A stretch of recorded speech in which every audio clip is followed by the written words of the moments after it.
Uzun serial rolu yoxsa qısa film rolu? Qısa film.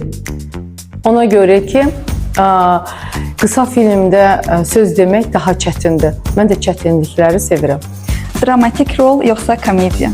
Son zamanlar bu müstəvidə tamaşaçılara nümayiş etdirə bildim ki, məni necə gülürlərsə elə də ağlaya bilirlər.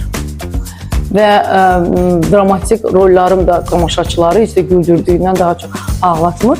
O ki, mənə soruşarsan, mən hesab edirəm ki, komediya. Çünki komediya daha ciddi janrdır. Canlı tamaşa reaksiyası yoxsa montaj sonrası mükəmməl kadr?